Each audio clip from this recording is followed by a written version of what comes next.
أعوذ بالله من الشيطان الرجيم.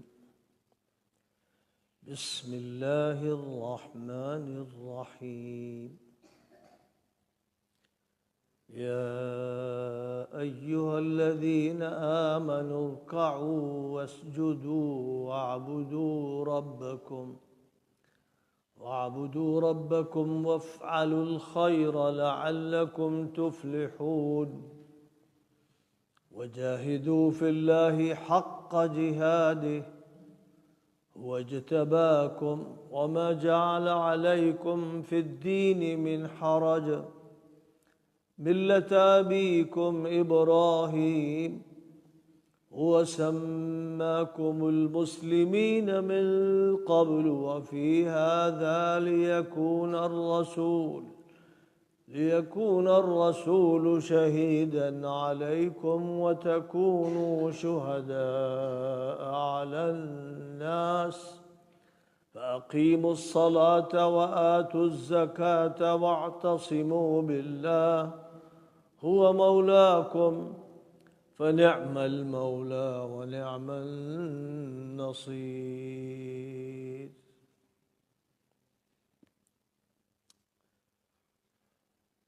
اے ایمان والو، رکوع کرو، سجدہ کرو اور اپنے رب کی بندگی کرو اور بھلے کام کرو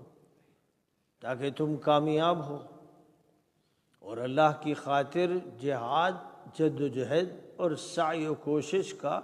حق ادا کرو. اسی نے تمہیں منتخب فرمایا ہے اور دین میں تم پر کوئی تنگی اور مشقت نہیں رکھی ہے. اپنے جد امجد ابراہیم کی ملت کو اختیار کرو. اللہ نے تمہارا نام مسلم رکھا ہے، پہلے بھی اسی نام اور وصف سے تم کو متصف کیا تھا، اور اب اس قرآن کے ذریعے بھی، تاکہ پیغمبر تم پر گواہ رہیں اور تم پوری انسانیت کے سامنے حق کے گواہ رہو.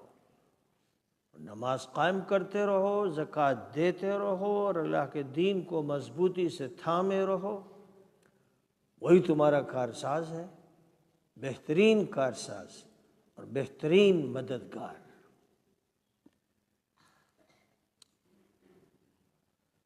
یہ سورۃ الحج کی آخری 2 آیتیں ہیں، آیت نمبر 77 اور آیت نمبر 78. اور ان 2 آیتوں میں اللہ تعالیٰ نے دین کے بنیادی احکام دیے ہیں، دین کی حقیقت کو سمجھایا ہے، دین کا نام بتایا ہے، اور اس دین میں اللہ تعالیٰ نے کیسی سہولت رکھی ہے اس کا واضح طور پر تذکرہ کیا ہے. آیت نمبر 77 میں یہ فرمایا گیا کہ مسلمانوں، تمہیں اللہ کے سامنے جھکنا ہے، نماز ادا کرنا ہے، رکوع کرنا ہے، سجدہ کرنا ہے، قیام کرنا ہے. نماز کے ذریعے اللہ کے ساتھ اصل رشتہ بندگی قائم ہوتا ہے. نبی آخر الزماں صلی اللہ علیہ وسلم پر سب سے پہلے نماز کی فرضیت ہوئی. مکہ مکرمہ کا کوئی دور بغیر نماز کے نہیں گزرا. روزے سن 2 ہجری میں فرض کیے گئے، زکوٰۃ سن 9 ہجری میں تفصیل کے ساتھ فرض کی گئی، اور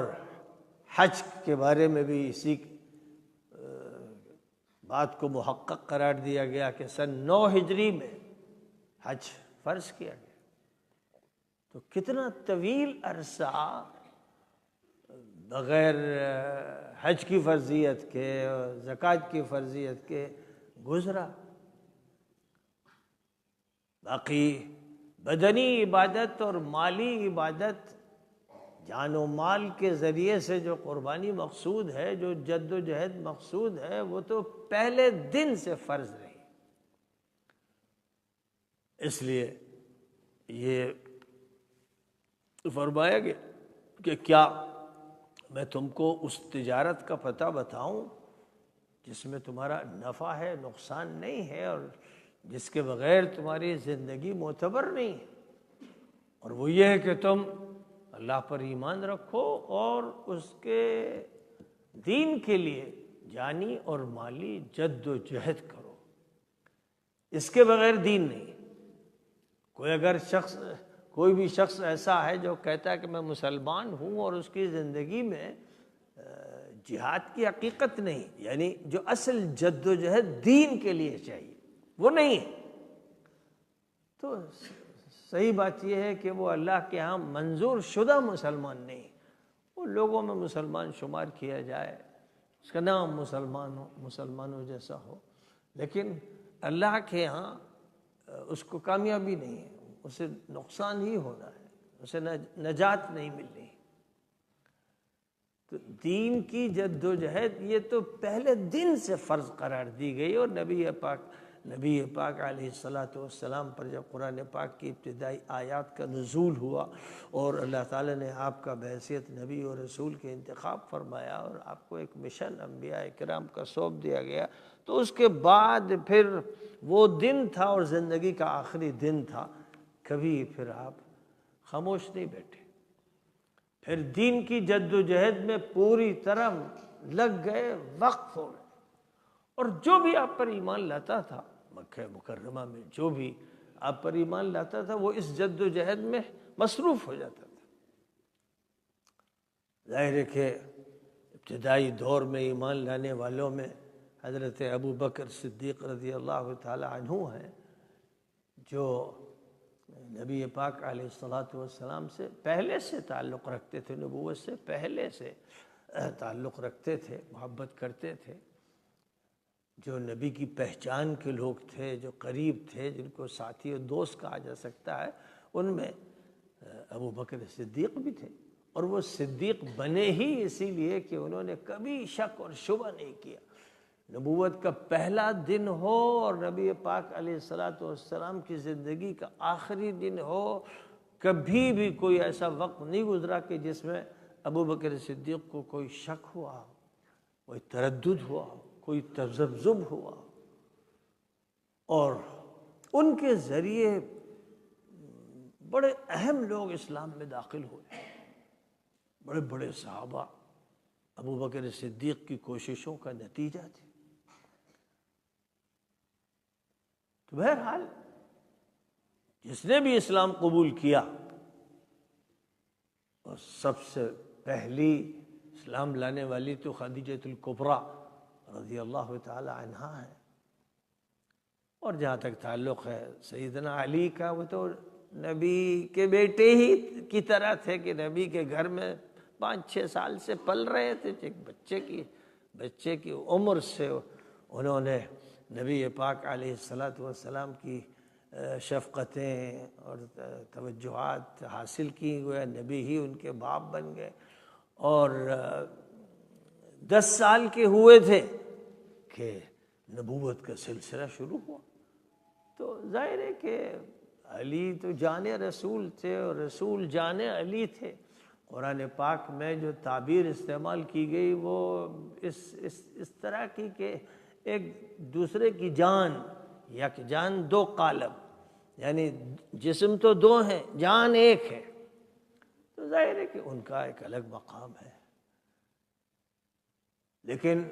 دین کی جو جد و جہد، اس میں جب نبی اکرم صلی اللہ علیہ وسلم نے خاندان کے بڑے بڑے لوگوں کو، چودھریوں کو اکٹھا فرمایا اور اللہ کے اس حکم کے مطابق وَأَنذِرْ عَشِيرَتَكَ الْأَقْرَبِينَ،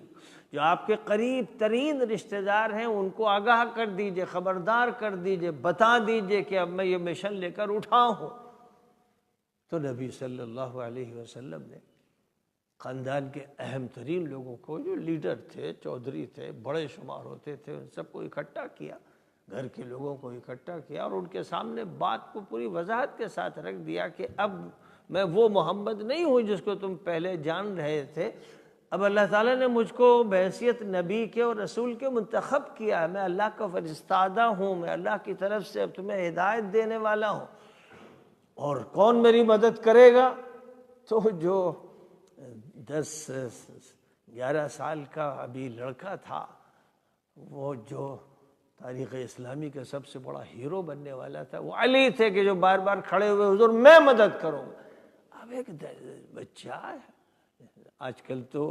حال یہ کہ اسکولوں میں، مدرسوں میں 20-25 سال کے جوانوں کو کہتے ہیں بچہ، ان کو بھی بچہ کہتے ہیں۔ یونیورسٹی میں اتنے بچے پڑھتے ہیں، اسکول میں اتنے بچے پڑھتے ہیں، شاہین میں اتنے بچے پڑھتے ہیں۔ یہ لوگ جو یہ بچے کا لفظ بولتے ہیں، اس قابل ہے کہ ان کو سزا دی جائے، کیونکہ جوان کو بچہ کہنا مذاق کرنا ہے، اس کا استہزاء ہے اور اس کا خاتمہ ہے، اس کی نفسیات کا قتل ہے۔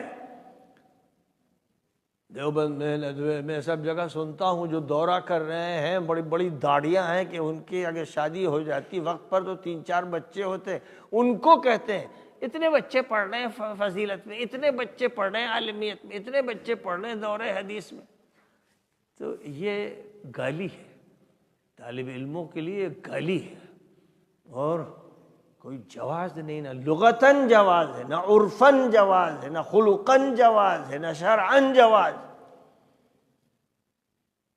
جوان کو آپ بوڑھا کہیں تو غلط، بوڑھے کو جوان کہیں تو غلط، اور جوان کو بچہ کہیں تو غلط۔ تو بہرحال ایک طرف ابو بکر صدیق کا جہاد تھا، جدوجہد کی جو نبی کی دعوت سمجھی اس میں لگ گئے، اور ایک طرف وہ نبی کا مثل فرزند تھا علی، کہ جو 10 سال کا ہے اور بڑے بڑے لوگ خاندان کے جمع ہیں، اور نبی ان سے بات کر رہے ہیں اور یہ کہہ رہے ہیں کہ بھئی میری مدد کون کرے گا، تو سب پر سکوت طاری ہے، سب خاموش ہیں، سر جھکائے ہیں، اور علی کھڑے ہوتے ہیں بار بار میں کروں گا۔ تو اس سے اندازہ لگایا جا سکتا ہے کہ علی کو تو گھٹی میں دین پڑا ہوا تھا، اور انہوں نے دین ہی کا دودھ پیا تھا، اور ان کا جو شباب تھا وہ اسلام کا شباب تھا، اور دین کا شباب تھا، حقائق کا شباب تھا۔ تو ان کی تو پوری زندگی، یعنی بچپن سے لے کر ان کے آخری لمحے تک، ساری زندگی جد و جہد اور جہاد کی زندگی تھی۔ بہرحال اللہ تعالیٰ کی طرف سے اپنے نبی پر، اور یہ معاملہ اللہ کا دیگر انبیاء کے ساتھ بھی رہا، آخری نبی کے ساتھ بھی یہ رہا کہ سب سے پہلے جو ایمان کے بعد حکم دیا گیا، جو فرائض بتایا گیا، ان میں فریضہ نماز ہے، جس کے ذریعے سے اللہ سے ملاقات ہوتی ہے، مناجات ہوتی ہے، بات ہوتی ہے۔ نماز کے ذریعے ہی بندگی کا اظہار ہوتا ہے، بندگی کی حقیقت سامنے آتی ہے، اور اللہ سے رابطہ ہوتا ہے، کنیکشن قائم ہوتا ہے، اور اللہ کا انٹرنیٹ کھل جاتا ہے اور بٹن دب جاتا ہے۔ تو اس کے بغیر تو بندے مومن ہی نہیں۔ اسی لیے نبی پاک علیہ السلام کی طرف سے یہ بات واضح کر دی گئی کہ جو نماز نہیں پڑھتا وہ مسلمان نہیں، جو نماز نہیں پڑھتا وہ مسلمان نہیں۔ بین الکفر والاسلام ترک الصلاۃ، اور کہیں فرمایا گیا من ترک صلاۃ مکتوبۃ متعمدا فقد کفر، جو شخص ایک فرض نماز بھی جان بوجھ کر چھوڑ دے وہ کافر ہو گیا۔ بلا وجہ کی تعویلیں کرتے ہیں یہ مولوی، چٹپٹا دین پیش کرنے والے، ادھر ادھر کی باتیں کرتے ہیں۔ خوب معلوم ہو جانا چاہیے تمام مسلمانوں کو جو جھوٹے ہیں، دھوکے باز ہیں، مکار ہیں، منافق ہیں، ہمارے ہر گاؤں میں ہیں، ہر شہر میں ہیں، ہر آبادی میں ہیں، کہ جو ایک نماز بھی چھوڑتا ہے، فرض نماز جان بوجھ کر، یعنی وہ بے ہوش نہیں ہے، ایک نماز بھی جو چھوڑ رہا ہے وہ مسلمان نہیں ہے،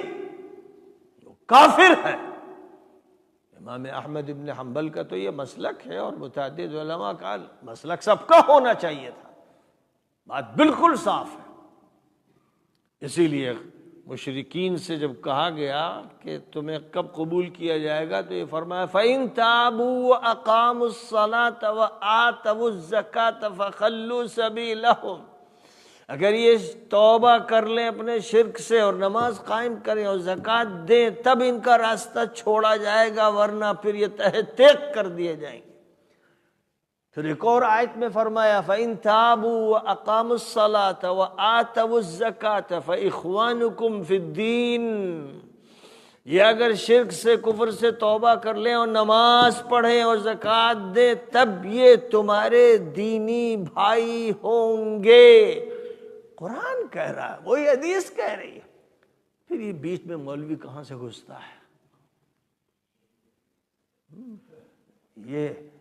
دین کا مذاق بنواتا ہے کہ نماز پڑھو نہ پڑھو مسلمان ہو، روزہ رکھو نہ رکھو مسلمان ہو، زکوٰۃ دو نہ دو مسلمان ہو۔ تو مسلمان کون سی بلا ہے، کون سا چمگادڑ ہے، کون سا الو ہے جس کو مسلمان کہا جاتا ہے؟ مسلمان کے معنی ہی وہ ہیں جو سرنڈر ہو جائے، جو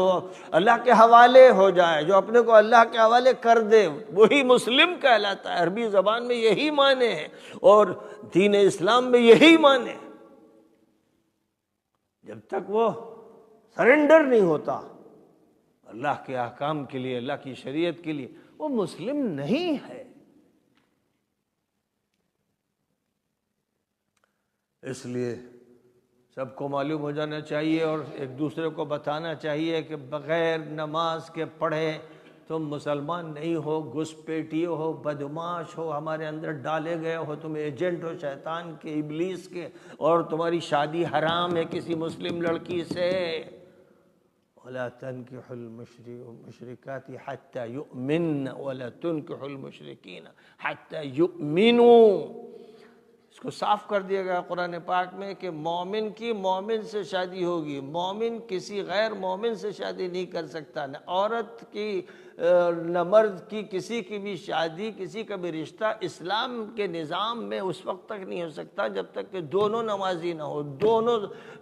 روزہ نہ رکھتے ہو، دونوں اللہ کی بندگی کا اقرار نہ کرتے ہوں، دونوں پابند نہ ہو۔ یہ اگر نہیں ہے تو شادی حرام ہے۔ اور اکثر جو مسلمانوں کی شادیاں ہو رہی ہیں جس میں پیسہ دیکھا جاتا ہے، ملازمت دیکھی جاتی ہے، شکل و صورت دیکھی جاتی ہے، وغیرہ وغیرہ، تو یہ سب غیر اسلامی شادیاں ہیں۔ یہ کافرانہ نظام ہے اور کافرانہ تعلقات ہیں، اور کیونکہ اسی پر پورا معاشرہ قائم ہے۔ جیسے جاہلیت کا معاشرہ تھا، وہ ابراہیم کی اولاد تھے، اسماعیل کی اولاد تھے جو مکہ مکرمہ میں رہ رہے تھے، جیسے دوسری طرف بنی اسرائیل یعقوب کی اولاد تھے، وہ بھی اسحاق کی اولاد تھے، ابراہیم کی اولاد تھے، اور اس کے بعد ان کے بگاڑ کے تذکروں سے قرآن بھرا ہوا ہے۔ تو یہ نہیں دیکھا جائے گا کہ تمہارا نسب کیا ہے، تمہارا حسب کیا ہے، تمہاری نسبتیں کیا ہیں، تمہارا عمل کیا ہے، ایمان اور عمل، ایمان اور عمل، پورا قرآن اسی سے بھرا ہوا ہے۔ لہذا وہ بھی یاد رکھیے کہ جو عام طور پر شادیاں ہوتی ہیں ان میں آپ کو دعوت دی جاتی ہے اور آپ بڑے شوق و ذوق سے جاتے ہیں اور اس کے بعد خوب ڈٹ کے کھاتے ہیں اور کھانا پھینکتے ہیں اور رسموں میں شریک ہوتے ہیں اور اس کے بعد گانے بھی سنتے ہیں اور کیا کیا کرتے ہیں۔ یہ حرام شادیاں ہیں اور ان میں جا کے جو شریک ہو رہا ہے، جو کھانا کھا رہا ہے، وہ حرام لقمے کھا رہا ہے۔ اس کے لیے حرام ہے کہ ایسی شادیوں میں شریک ہو جہاں اللہ کے دین کو روندا جا رہا ہے، اس کے خلاف عمل کیا جا رہا ہے، جو رشتے ہو رہے ہیں وہ غیر اسلامی، غیر قرآنی ہیں۔ تو بہرحال مالی اور بدنی عبادتوں کا دو عنوانات ہیں، ایک نماز اور زکوٰۃ۔ زکوٰۃ ہر شخص پر فرض نہیں ہے، لیکن مکہ مکرمہ کے دور میں جب زکوٰۃ فرض نہیں ہوئی تھی تب بھی اللہ تعالیٰ کی طرف سے حکم زکوٰۃ کا آتا تھا، جس کا مطلب یہ ہے کہ پاکیزگی اختیار کرو، مال کو پاک رکھو، جسم کو پاک رکھو۔ اسی پاکی کے معنی میں زکوٰۃ کا لفظ استعمال کیا گیا۔ تو مال کو پاک کرتے رہو اور اللہ کے راستے میں خرچ کرتے رہو۔ یہ حکم مکی دور میں بھی رہا، مدنی دور میں بھی رہا، لیکن باقاعدہ کن کن چیزوں پر کتنی زکوٰۃ فرض ہوتی ہے اور کس پر فرض ہوتی ہے، کب اس کا نصاب مانا جاتا ہے، وہ کتنا ہوتا ہے، یہ ساری تفصیلات ایک روایت یہ کہ سن 6 میں اور دوسری روایت یہ کہ سن 9 میں باقاعدہ اس کی تفصیلات آئیں، اور پھر نبی اکرم صلی اللہ علیہ وسلم نے سن 9 ہی میں محصلین زکوٰۃ کو مختلف علاقوں میں اور قبیلوں میں بھیجا، سن 6 میں نہیں بھیجا، سن 7 میں نہیں، سن 8 میں نہیں، جو عمل شروع کیا، یعنی نبی تو نفاذ کرتے تھے، جو حکم آپ کو دیا جاتا تھا، 2 ہجری میں روزوں کا حکم دیا گیا، رکھے، اعتکاف کا تذکرہ کیا گیا، اعتکاف کیا، جو حکم بھی دیا گیا اس پر عمل کیا، مکہ مکرمہ سے مدینہ منورہ منتقل ہوئے اور اللہ کی طرف سے اجازت ہوئی کہ ابھی تک تو حکم یہ تھا کہ ہاتھ روکے رکھیے اور نماز قائم کرتے رہیے، لیکن اب اللہ کی طرف سے اجازت ہے کہ جواب دیجئے ان ظالموں اور مجرموں کو اور ان کے نظام کو پلٹ دیجئے۔ اذن للذین یقاتلون بانہم ظلموا وان اللہ علی نصرہم لقدیر، اللہ کی طرف سے اجازت دے دی گئی ان کو جن پر جنگ تھوپی جا رہی ہے اور وہ مظلوم ہیں، اجازت دے دی گئی کہ اب وہ جواب دیں۔ تو جب اللہ کی طرف سے اجازت دی گئی مدینہ منورہ میں حضور اکرم صلی اللہ علیہ وسلم نے پھر اس کے بعد دیر نہیں لگائی، پہلے آپ نے مختلف بٹالین صحابہ کی مختلف علاقوں میں بھیجنا شروع کی، اور اس کے بعد پھر بنفس نفیس خود لشکروں کی قیادت کرتے ہوئے آپ نکلے، اور سب سے زیادہ جو عظیم الشان جنگ ہوئی ہے، فیصلہ کن ہوئی ہے، اور جس جنگ کے دن کو یوم الفرقان قرار دے دیا گیا ہے، وہ بدر کی جنگ ہے، اور اس کے قائد نبی اکرم حضرت محمد صلی اللہ علیہ وسلم تھے۔ تو فرمایا گیا کہ رکوع کرو، سجدہ کرو، اور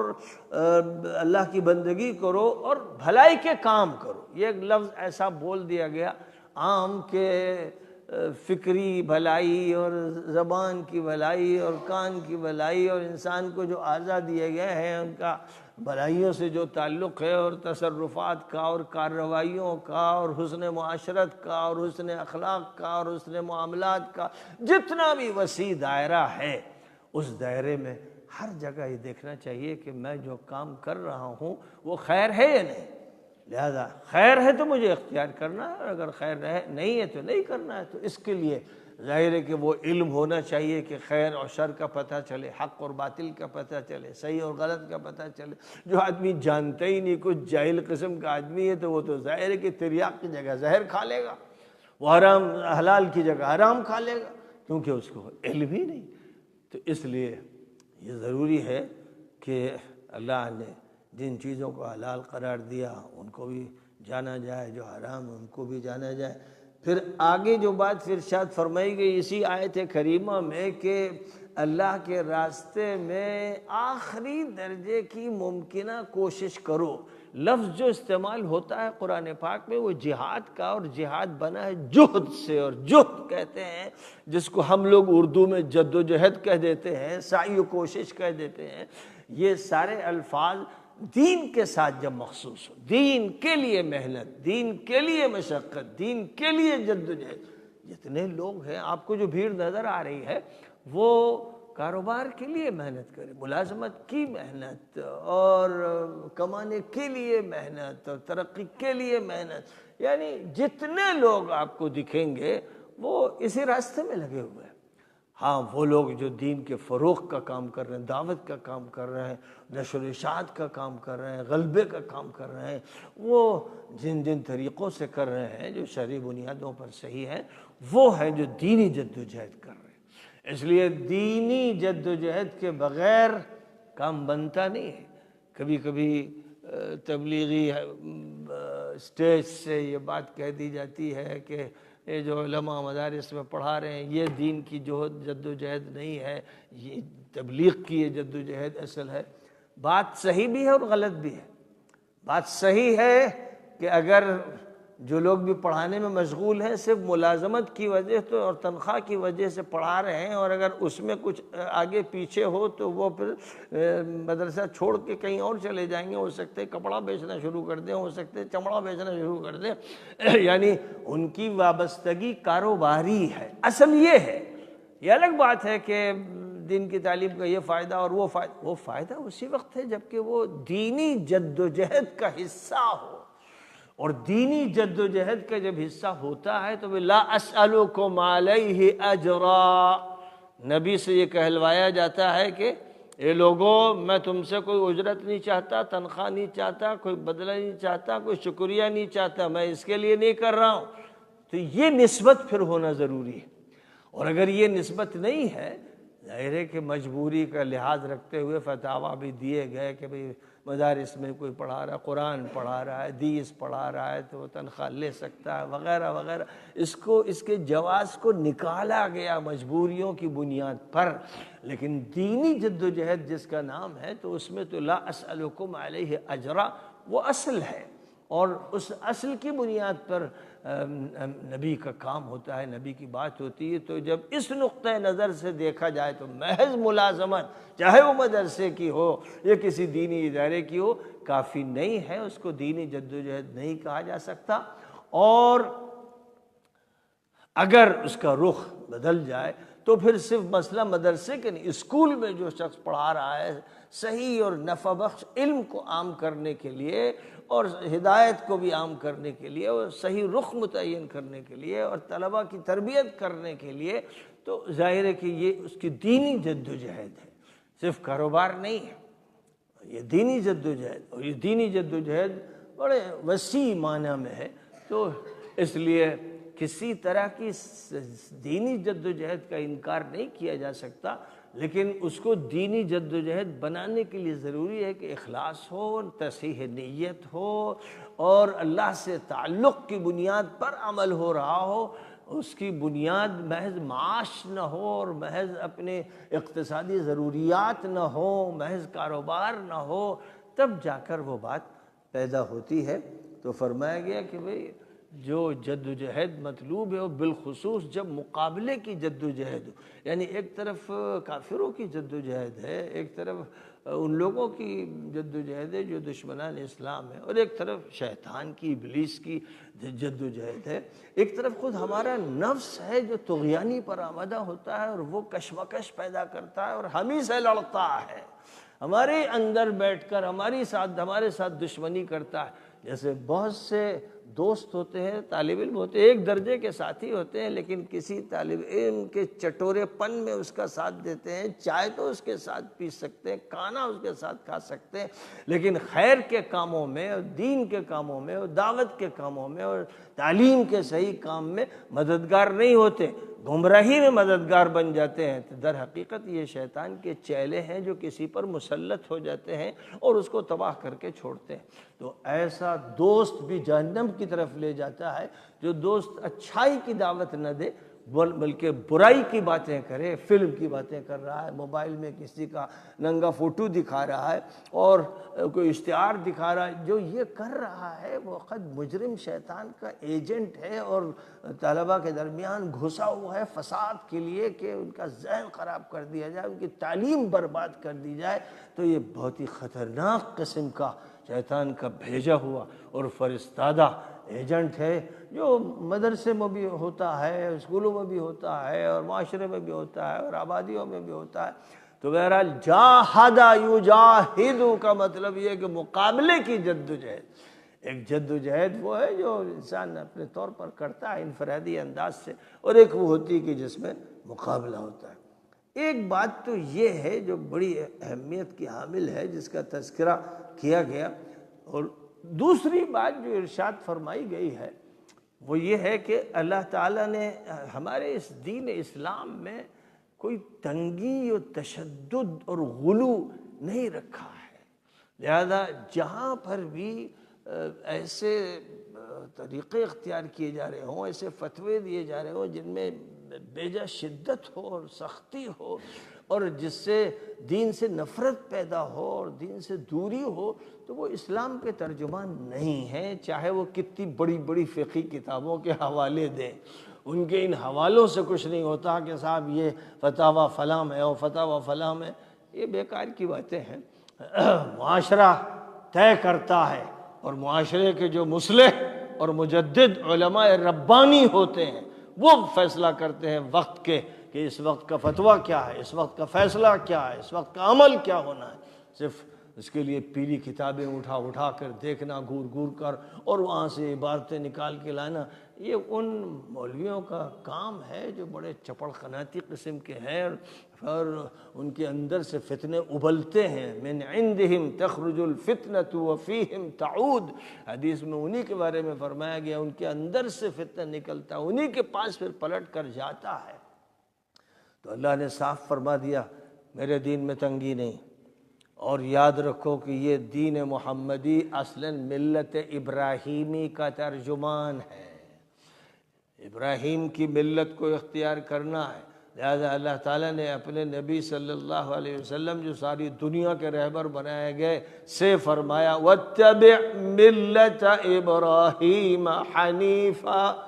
اے محمد ابراہیم کی ملت کا اتباع کیجئے، جو ہر طرف سے کھٹ کر اللہ کے لیے یکسو ہو گئے تھے۔ اور اسی طرح ایک آیت کریمہ میں یہ فرمایا گیا کہ مسلمانوں تمہارے لیے بہترین نمونہ ابراہیم اور ابراہیم کے ساتھیوں کی سوانے میں ہے، ان کے کردار میں ہے۔ انہوں نے اپنے وقت کے طاغوتیوں سے کہہ دیا تھا کہ ہم تمہیں نہیں مانتے اور تسلیم نہیں کرتے۔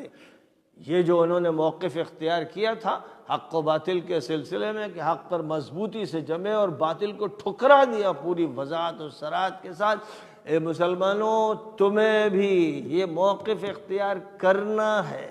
تو یہ فرمایا گیا دین میں تنگی نہیں ہے، لیکن ملت ابراہیمی کا یہ دین ہے۔ اور پھر جو بات خاص طور پر قرآن میں بار بار ذکر کی گئی ہے اور اسلام میں اس کی بڑی اہمیت ہے کہ فرمایا وَسَمَّاكُمُ الْمُسْلِمِينَ، اللہ نے تمہارا نام مسلم رکھا ہے، تمہارا نام تمہاری صفات تمہاری پہچان مسلم مسلم مسلم۔ اتنی وضاحت سے اس پورے سیاق میں جہاں دین کی حقیقت بیان کی جا رہی ہے، عبادتوں کا تذکرہ کیا جا رہا ہے، جد و جہد کا تذکرہ کیا جا رہا ہے، جہاد کا تذکرہ کیا جا رہا ہے، جہاں خلاصہ پورے دینی نظام کا بیان کیا جا رہا ہے، وہاں اللہ تعالیٰ پوری صفائی سے حضرت ابراہیم کا خاص طور پر حوالہ دیتے ہوئے یہ کہہ رہا ہے ہوا، یہاں ابراہیم سے یہ مراد نہیں کہ ابراہیم نے تمہیں مسلمان کہا، ابراہیم نے تو خود اپنے کو مسلم کہا اور اپنے اللہ سے کہا کہ اے اللہ مجھے اور اسماعیل کو صحیح معنی میں مسلم بنا دے، اور انتقال کے وقت وصیت کی اپنے پورے خاندان کو وَوَصَّىٰ بِهَا إِبْرَاهِيمُ بَنِيهِ وَيَعْقُوبُ يَا بَنِيَّ إِنَّ اللَّهَ اصْطَفَىٰ لَكُمُ الدِّينَ فَلَا تَمُوتُنَّ إِلَّا وَأَنْتُمْ مُسْلِمُونَ۔ ابراہیم نے بھی وصیت کی تھی، بعد میں یعقوب نے بھی اپنے دور میں وصیت کی تھی، تمام اہل خاندان کو اور متعلقین کو دین کی وصیت کرتے ہوئے کہا تھا کہ دیکھو تمہاری موت اسلام پر ہونا چاہیے۔ لہذا یہودیت نام کی کوئی چیز نہیں ہے، عیسائیت نام کی کوئی چیز نہیں ہے، جو مختلف نام رکھے گئے ہیں سب غلط نام ہیں جن کی کوئی حقیقت نہیں ہے۔ اور اسلام کا جو نام ہے وہ کسی شخصیت سے وابستہ نہیں، کسی علاقے سے وابستہ نہیں، کسی دور سے وابستہ نہیں۔ اسلام ہر طرف سے آزاد کر کے صرف اللہ کے تابع بناتا ہے، اور اسلام کے معنی ہے کہ خود سپردگی کر دی جائے، حوالگی کر دی جائے، اللہ کے سامنے اپنے کو جھکا دیا جائے اور سرنڈر کر دیا جائے، اسلام کے یہ معنی ہے۔ تو اس طرح اسلام کسی علاقے سے، کسی زبان سے، کسی شخصیت اور قبیلے سے نہیں جوڑتا ہے، اسلام اللہ سے جوڑتا ہے۔ اب اس کے یہ معنی اگر مسلمانوں کو ہی نہیں معلوم، ایک تو جب بھی پوچھو کہ بھائی آپ کون ہیں تو کچھ نہ کچھ ایسا بتائیں گے کہ جس سے فرقے کی بو آتی ہو، کم از کم یہ پتہ چلتا ہو کہ یہ بٹے ہوئے ہیں الگ الگ حلقوں میں، کہ اگر بھائی آپ کا کیا عقیدہ، میں تو دیوبندی ہوں، میں بریلوی ہوں، اعلیٰ حضرت کو مانتا ہوں، میں تو نہیں مانتا، میں مانتا ہوں، میں سلفی ہوں، بخچوچو ہوں، میرا کام یہ ہے کہ میں کسی کو نہیں مانتا ہوں، سب کو مانتا ہوں، یعنی دو لڑنے والوں کو بھی، ان کو بھی مان لیتا ہوں، ان کو بھی مان لیتا ہوں۔ تو وہ تو ایک تماشا ہے، سلفیت نام کی تو کوئی چیز نہیں، کوئی مسلک نہیں، ایک چیز چلا دی گئی، سعودیہ سے چلا دی گئی اور خلیج کے بعض ملکوں سے چلا دی گئی، تو جو ہمارے یہاں کے مزدور جاتے ہیں اور جاہل جاتے ہیں، وہاں جا کر پڑھتے بھی ہیں اور نہیں بھی پڑھتے ہیں، وہ یہ لفظ سنتے ہیں بڑی عظمت کے ساتھ تو سمجھتے ہیں کہ صاحب یہ ہے دین کا صحیح ترجمان لفظ، اور دھوکہ کھا کے آتے ہیں اور اپنی نسبت ادھر کرنے لگتے ہیں جس نسبت کے کوئی معنی ہی نہیں ہے، جس نسبت کے کوئی معنی ہی نہیں، کیونکہ سلف کے معنی سے کون صحابہ مراد ہے، تو صحابہ آپس میں لڑے، اور صحابہ مرتد بھی ہوئے، اور صحابہ منافق بھی ہوئے، اور صحابہ میں عبداللہ ابن ابی بھی تھا، اور صحابہ میں فلاں بھی تھے، تو پھر کس کے ہو یار؟ اور تابعین میں تو ایک سے ایک بدماش مجرم، فرعون، یزید سے لے کر حجاج تک، اور اس کے بعد آخری دور تک ایک سے ایک بدماش و وقت کے فرعون، تو تم ان کے تابع ہو؟ ان میں سے کس کو مانتے ہو؟ تبع تابعین کو، تو وہ تو اور زیادہ بدماش اور خبیث تھے، الا ماشاءاللہ، یعنی جو دیندار تھے، سو دیندار تھے، جو علماء ربانی تھے وہ علماء ربانی تھے، لیکن بڑی تعداد میں وہ لوگ تھے جو بے انتہا مجرم تھے۔ اس لیے کیا معنی ہوتے ہیں؟ میں سلفی، اس کے کوئی معنی نہیں، یہ جاننا چاہیے، نہیں جاننے کے لیے بتا رہا ہوں کہ یہ نسبت ہی بے معنی ہے۔ یعنی کوئی یہ کہے میں منڈی ہوں، میں بازار ہوں، میں منڈی ہوں، میں بازار ہوں، میں کھالوں کی دکان ہوں، یا بھائی بہت ترقی کی تو مٹھائیوں کی دکان ہوں، میرے اندر سب کچھ ملے گا آپ کو، تو یہ اس نسبت کے معنی یہ بنتے ہیں، اور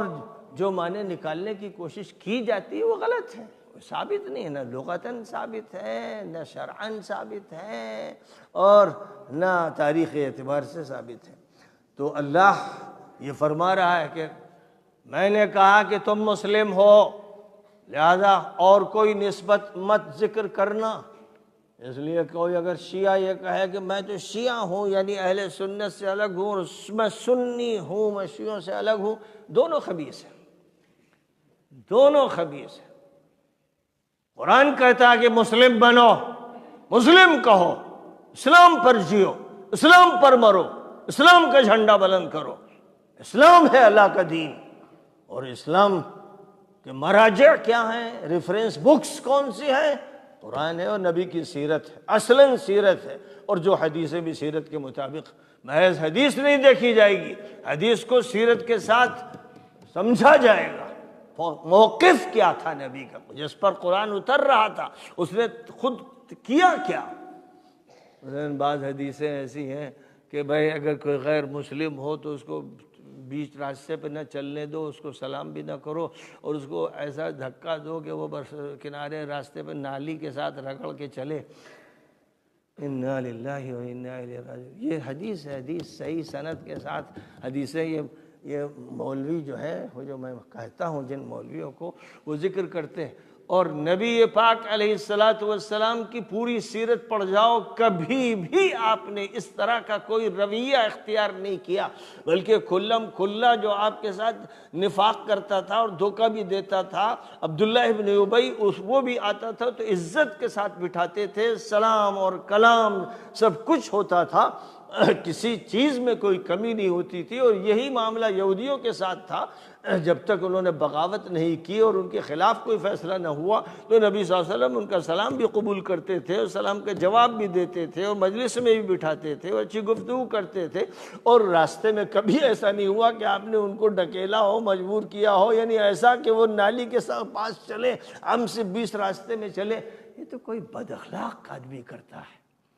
یہ بد اخلاق لوگوں کے طریقہ کار ہیں، اور اس طرح کی حدیثیں گڑھ کر سیرت کو بدنام کر دیا، انہوں نے سیرت کو داغدار کر دیا۔ اس لیے صرف حدیث کافی نہیں ہے، قرآن اور سیرت رسول اصل حکم ہے، حدیث کو اس کے تابع ہونا چاہیے، اور اگر حدیث کسی اور طرف لے جا رہی ہے اور شدت دکھا رہی ہے تو پھر وہ شدت مطلوب نہیں ہے، وہ شدت درست نہیں ہے۔ فرمایا کہ نبی اپنے دور کے گواہ ہیں، ان کا کام ہے کہ حق کی گواہی پیش کریں، جن جن عربوں کے سامنے ان کو بات کرنی ہے وہ حق کے گواہ ہیں اور حق کی گواہی دیں، اور پھر اس کے بعد نبی سے جو دین حاصل کریں اور قرآن سے دین حاصل کریں، ان کا کام ہے جہاں رہیں، جب رہیں، جدھر جائیں، وہ اللہ کے گواہ بن کے رہیں۔ اس طرح پوری امت اور امت کے ہر مسلم کو حق کا گواہ بننا ہے۔ ظاہر ہے کیا اس کا حکم قرآن میں جا بجا دیا گیا ہے کہ تمہیں مسلم بننا ہے اور اسلام کا گواہ بننا ہے، اللہ کا گواہ بننا ہے، نبی کا گواہ بننا ہے۔ یہ کام تمہیں سونپا گیا ہے اللہ کی طرف سے، اس لیے اور دوسری نسبت کرو ہی نہیں۔ جب وہ نسبت تفریق کا ذریعہ بن گئی ہے، اگر تفریق کا ذریعہ نہ ہو، میں لکھنوی ہوں، آپ مظفر نگری ہیں، آپ گجراتی ہیں، آپ بغیر تعصب کے، بغیر نفرت کے، بغیر تفریق کے، صرف تعارف کے لیے اگر یہ بات پیش کی جا رہی ہے تو کوئی حرج نہیں۔ لیکن اگر تعارف سے آگے بڑھ کر بات کسی کی تحقیر کی ہے، کسی کی تعییر کی ہے، اور کسی پر چوٹ کی ہے، اور وغیرہ وغیرہ، نیت صاف نہیں ہے، تو پھر یہ جاہلیت ہے، یہ بدمعاشی ہے، یہ بد اخلاقی ہے، اس کا دین و ایمان سے کوئی تعلق نہیں۔ اس لیے یہ مزاج بنانے کی ضرورت ہے اور پوری امت میں عام کرنے کی ضرورت ہے کہ ہر فرد اپنا تعارف یہ کرائے کہ میں مسلم ہوں۔ جب وہ مسلم ہے تو پوری امت کا ایک حصہ ہے۔ اور نبی پاک علیہ السلام نے فرمایا کہ مسلمانوں کی جو مثال ہے آپس میں ان کے تعلق، ان کی ہمدردی وغیرہ کی ایسی ہے جیسے ایک جسم کے اعضاء ہوں۔ تمام مسلمان سب کی مثال ایک جسم کے اعضاء کی ہے کہ اگر کسی انگلی کے کسی پور میں بھی کانٹا چبھ جائے تو پورا جسم تکلیف میں شریک ہوتا ہے۔ یہ نہیں کہ صاحب میرا کوئی تعلق نہیں اس انگلی سے، بھائی اس انگلی میں ہے تو گویا یہ الگ ہے، یہ نہیں کہہ سکتے۔ پوری امت کے کسی فرد کو کہیں پر بھی تکلیف ہوگی تو پوری امت اس درد کو محسوس کرے گی۔ یہ اسلام کی پہچان ہے، مسلمانوں کی پہچان ہے۔ اس کو عام کرنے کی اور پھیلانے کی ضرورت ہے۔ اس کے خلاف جو باتیں چلتی ہیں، دعوتیں دی جاتی ہیں، اور اس کے بعد فرقے متعین کیے جاتے ہیں اور کھود کھود کے چیزیں نکالی جاتی ہیں، اور ایک دوسرے کی طرف وہ باتیں منسوب کی جاتی ہیں جن کی نفی خود وہ کر رہا ہے۔ میں یہ کہہ رہا ہوں کہ بھائی میں یہ نہیں مانتا، لیکن کوئی شخص میری طرف یہ منسوب کرے کہ سلمان صاحب تو ابو بکر صدیق کے خلاف ہے، عمر فاروق کے خلاف، تو آپ سوچئے کہ وہ کتنا بڑا لپاڑیا، بدمعاش، خبیث، مجرم، جہنمی ہے کہ جس چیز کی میں جو متعلق ہے وہ نفی کر رہا ہے، تو کسی دوسرے کو یہ حق کیسے ہے کہ وہ ہم پر مڑھے؟ ظاہر ہے کہ یہ وہ لوگ کرتے ہیں جو بدمعاش ہیں، خبیث ہیں۔ یہ مولویوں کی شکل میں ہے، مفتیوں کی شکل میں ہے، پیروں کی شکل میں ہے، یہ مدرسوں کے ناظموں اور محتمموں کی شکل میں ہے، لیکن یہ بہت بدترین اور خبیث ترین طبقہ ہے جو اس امت میں گھسا ہوا ہے، اور اسی نے ہر دور میں پہلی صدی سے آج تک یہی وہ طبقہ ہے بیمار اور کینسرس کہ جس نے پوری امت کے اندر بیماریاں پھیلائی ہیں اور اس امت کو فرقوں میں اور حصوں میں تقسیم کر دیا۔ اس لیے اس سے بہت چوکنا رہنے کی ضرورت ہے، اور جس شخص کا مسئلہ اسی سے براہ راست پوچھنا اور سمجھنا ہے۔ یہاں اتنا عام کیا گیا کہ شیعہ جو ہے وہ اس قرآن کو مانتے نہیں، وہ تو قرآن میں تحریف کے قائل ہے کہ لوگ یہی بات کہتے ہیں، اسی کو دہراتے ہیں۔ ارے بھائی براہ راست پوچھ لیجئے کسی ذمہ دار شیعہ سے کہ تم اس قرآن کو مانتے ہو کہ نہیں مانتے ہو، دیکھیے اس کا جواب کیا ہے۔ جو جواب ہو وہی حجت ہوگا، آپ کا کوئی فتویٰ حجت نہیں ہوگا۔ اور ایران میں نے سفر کیا، جہاں بھی گیا ہر مسجد میں وہی قرآن ہے جو ہمارے پاس ہے، جو انڈیا میں ہے، پاکستان میں ہے، انڈونیشیا میں ہے، مراکش میں ہے، وہی قرآن ہے۔ اس میں کوئی رد و بدل نہیں ہے کسی چیز میں۔ اب اس کے بعد وہ اسی کو چھاپ رہے ہیں، اسی کو مسجدوں میں رکھ رہے ہیں، اسی کی تلاوت کر رہے ہیں، اسی کے درس دے رہے ہیں، اسی کی تفسیر کر رہے ہیں۔ اور جو ہمارے یہاں کے بدمعاش اور خبیث اور مجرم الزام تراش مولوی ہیں، وہ ان پر مسلط ہو گئے داروغہ بن کر کہ نہیں تم تو کافر ہو، تم تو قرآن کو نہیں مانتے۔ تو اس طرح کی جو باتیں ہیں وہ بڑی خطرناک ہیں، اور انہوں نے ہی امت کو توڑا ہے، اور اب امت کو جوڑنے کا وقت آ رہا ہے۔ یعنی تو پہلے دن سے ہے، لیکن مزید اب وہ ایک ایسی حقیقت بنتا جائے گا بنتا جائے گا، جس کی ایک تمہید یہ ہے کہ پوری امت میں اس وقت وہی جن کو کافر کہا گیا، شیعہ کہا گیا اور کیا کہا گیا، وہی ہیں جو حق کا جھنڈا لیے ہوئے ہیں، وہی ہیں جو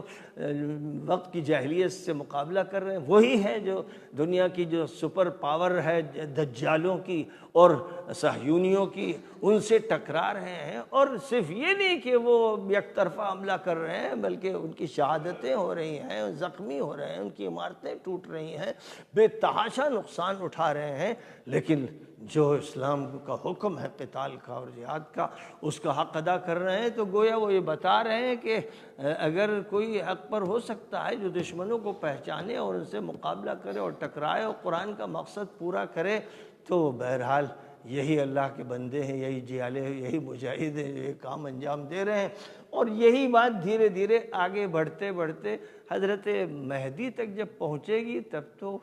کوئی ادارہ نہیں رہے گا، کوئی مسلک نہیں رہے گا، کوئی دیوبندی نہیں ہوگا، کوئی بریلوی نہیں ہوگا، کوئی سلفی نہیں ہوگا، کوئی خلفی نہیں ہوگا، کوئی شیعہ نہیں ہوگا، کوئی سنی نہیں ہوگا، کوئی بھی نسبت نہیں ہوگی،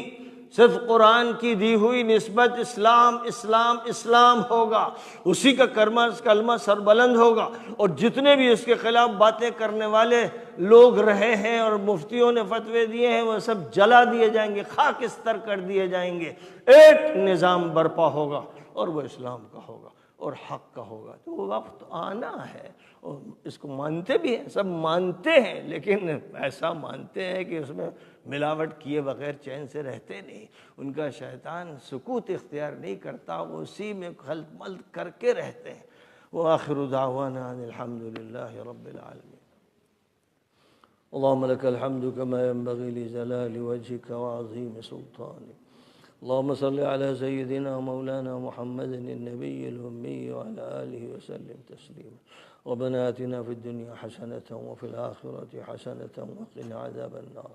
اے اللہ محض اپنے فضل و کرم سے ہم سب کی تمام کوتاہیوں کو، گناہوں کو، تقصیرات کو معاف فرما دے۔ اے اللہ رمضان المبارک کے روزے ایک ایک روزہ قبول فرما لے، ایک ایک ساعت قبول فرما لے۔ اے اللہ برکات انڈیل دے، اے اللہ برکات ہم پر انڈیل دے، اور برکات کے چشمے زمین سے جاری فرما دے۔ اے اللہ چاروں طرف کا ماحول ہمارے حق میں فرما دے۔ اے اللہ محض اپنے فضل و کرم سے ہمیں دین کا صحیح فہم عطا فرما، رکوع اور سجود کا جو حکم اللہ تو نے دیا ہے اس کا بھی پورا لحاظ کرنے کی توفیق نصیب فرما، اور اسی کے ساتھ ساتھ اے اللہ حق الجہاد ادا کرنے کی توفیق عطا فرما، ملت کو سمجھنے اور اس ملت کے دامن کو، اس کی رسی کو مضبوطی سے تھامنے کی توفیق عطا فرما۔ اے اللہ ہم سب کو صحیح معنی میں مسلم بنا دے، اے اللہ صحیح معنی میں مسلم بنا دے۔ اے اللہ جس طرح ابراہیم و اسماعیل نے دعا کی تھی کہ اجعلنا مسلمین، اے اللہ ہم دونوں کو مسلم بنا دے، ومن ذریتنا امۃ مسلمۃ لک، اور ہماری اولاد میں امت مسلمہ بنا دے۔ اے اللہ اس پوری امت اسلام کو امت مسلمہ حقیقی معنی میں بنا دے، اور ہمیں اپنا تعلق عطا فرما، اور اپنے نبی پاک علیہ السلام کا تعلق عطا فرما، ہر طرف سے کاٹ کر ہمیں حنیف بنا دے، یکسو بنا دے، کوئی شرک باقی نہ رہے، نہ کفر باقی رہے، نہ تفرقہ باقی رہے، اور اسلام کو نقصان پہنچانے والی کوئی چیز باقی نہ رہے۔ اے اللہ اپنے فضل و کرم سے اس رمضان المبارک کی برکت کی بنیاد پر اور اپنے اچھے فیصلوں کی بنیاد پر ہمارے لیے اسی وحدت کا فیصلہ فرما دے۔ ربنا تقبل منا انك انت السميع العليم وتب علينا انك انت التواب الرحيم۔ صلی اللہ